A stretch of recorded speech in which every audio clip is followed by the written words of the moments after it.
2017년 마천 351 입법 부작위와 안락사 법제화 부재 사건이다.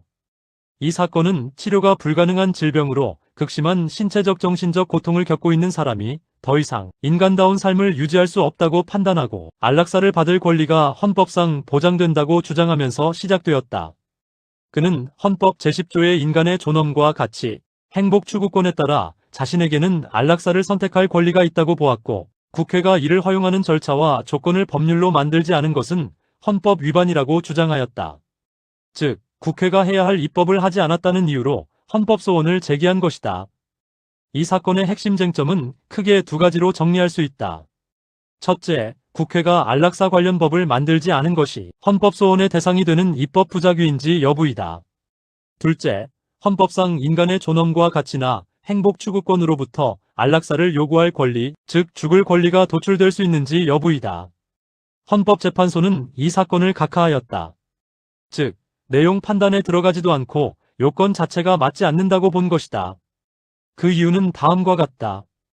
헌법소원의 대상이 되는 진정입법 부작위가 인정되려면 헌법이 명확하게 특정한 입법을 요구하고 있거나 헌법 해석상 특정 기본권을 보호하기 위해 반드시 입법이 필요하다는 점이 분명해야 한다.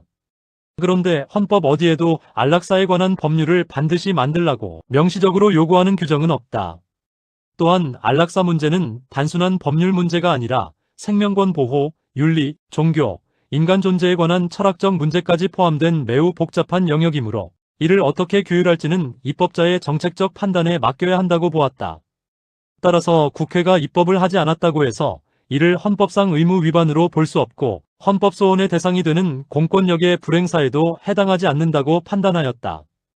이 결정에 대해서는 헌법적 측면에서 중요한 논쟁이 가능하다.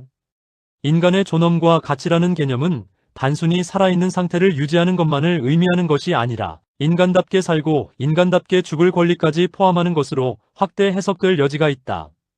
특히 회복 불가능한 고통 속에서 생명을 단순히 연장하는 것이 오히려 인간의 존엄을 침해하는 상황도 존재할 수 있다. 그럼에도 헌법재판소는 이러한 문제를 기본권의 문제로 적극적으로 다루지 않고 입법자의 재량 영역으로 넘겨버렸다는 점에서 기본권 보호 기능을 충분히 수행하지 못했다는 비판이 가능하다. 형사법적 관점에서도 문제는 뚜렷하다. 현행 형법은 자살방조나 촉탁살인을 처벌함으로써 타인의 죽음에 개입하는 행위를 원칙적으로 금지하고 있다. 그런데 동시에 안락사를 허용하는 법적 절차는 마련되어 있지 않기 때문에 현실에서는 극심한 고통을 겪는 환자가 법적으로 어떤 도움도 받을 수 없는 상태에 놓이게 된다. 이는 결과적으로 국가가 생명을 보호한다는 명목 아래 고통 속에서의 생존을 강제하는 구조로 이어질 수 있다. 생명윤리적 관점에서 보면 이 문제는 더욱 복잡해진다. 한편으로는 자기 결정권의 관점에서 개인이 자신의 삶과 죽음을 선택할 자유를 존중해야 한다는 논리가 강하게 제기된다. 다른 한편으로는 생명은 침해할 수 없는 절대적 가치이며 이를 인위적으로 종료하는 것은 허용될 수 없다는 입장도 존재한다.